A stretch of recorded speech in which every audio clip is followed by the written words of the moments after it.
Thank you, Richard, for those lovely words. Then, Helen, ask you to come in and give us your address, please.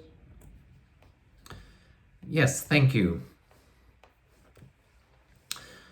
All night, all day, angels watching over me, my Lord. All night, all day, angels watching over me. I just love that song, and I'm always reminded of the spiritualist principle of the ministry of angels. Now that, of course, is a song that I learned many years ago as a child. But as spiritualists, we certainly believe in the ministry of angels in our lives.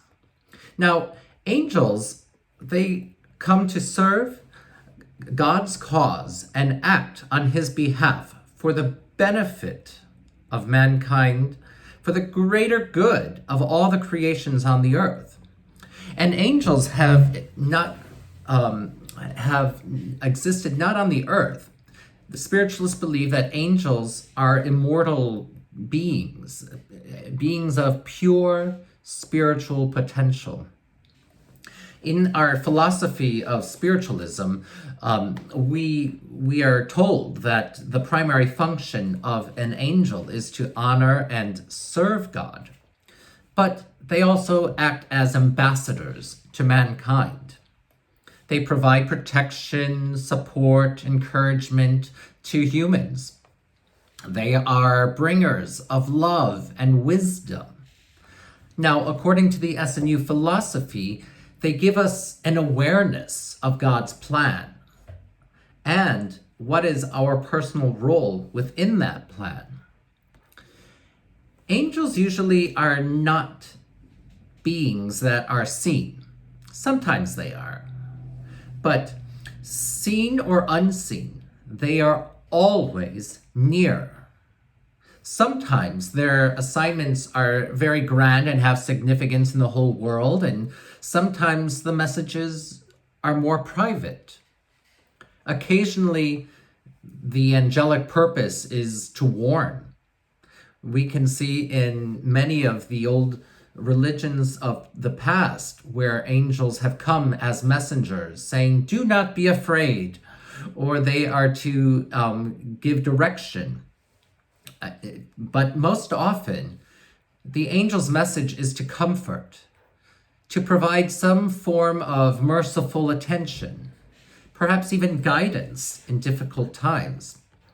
Now, there are countless cases of these spiritual intermediaries from ancient religions, mythologies, and news reports. And while these spiritual beings do exist and are seen in modern times, I would challenge you to recognize that angels are not always an etheric spiritual being.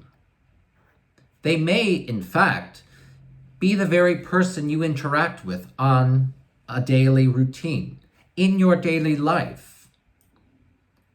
In December in 2019, in Walker County in Alabama, in one of the southern states in the US, two women were driving down the road one late evening night. It was a typical December evening. It was just at sunset. They were driving down the roads looking at the Christmas lights on the houses and the trees and all the different decorations.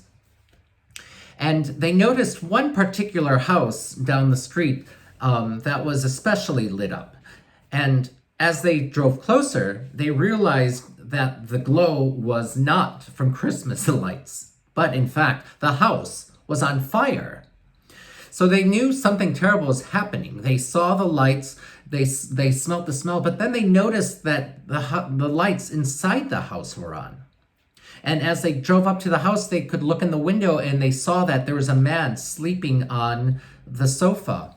Well, they began banging on the door and pounding on the windows and yelling at the man. Fortunately, the homeowner woke up and he quickly escaped the house and saved his life. And the homeowner went to tell news reporters. If not for people who knocked on my door and got my attention, I would never have known it, and it would have been too late. And then he said, if that's not an angel or a guardian angel, I don't know what it could be. And the two women, they laughed at his statement saying, oh, I don't know so much about being a guardian angel. I was just doing what I thought was right. Someone was in need, and that's what neighbors are for, isn't it?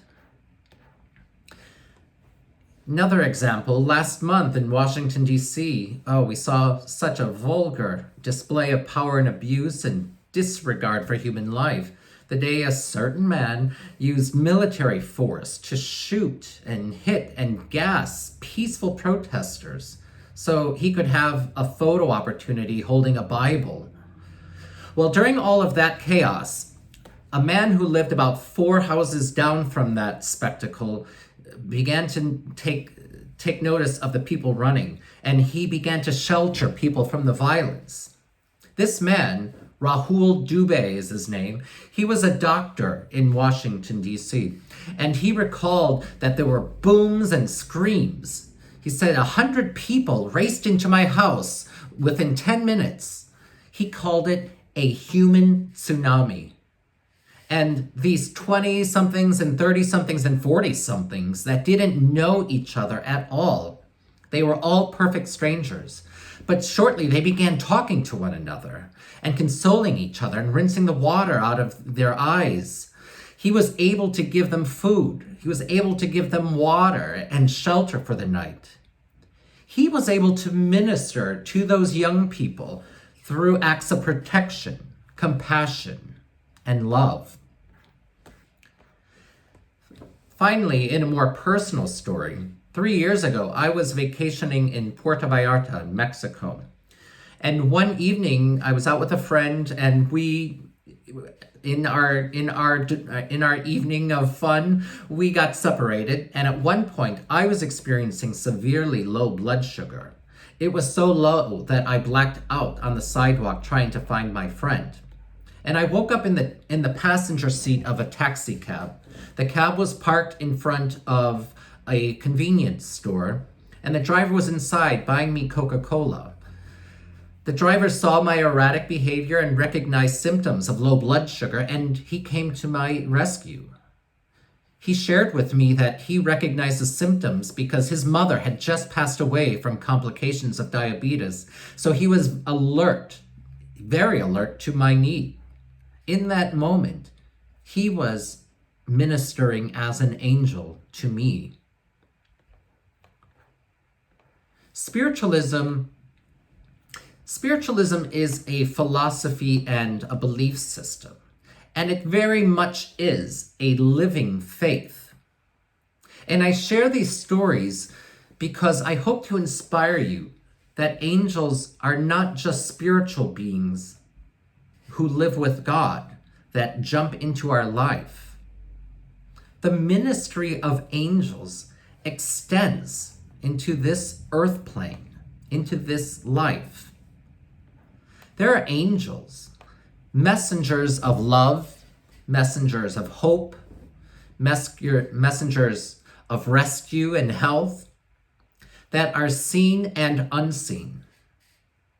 In fact, I would go so far as to say, according to the Lyceum Manual, it states that every man and woman, every boy and girl, I would even argue every cat and every dog, is an angel living in our midst, helping the unseen angels to lead us in the right path, that we may be good, truthful, kind, virtuous, all of those God qualities, so that we may also be angels and minister to those here on the earth. So I just leave you with a simple question. Where do you see angels ministering in and throughout your life? And where do you serve as one of those ministering angels to others?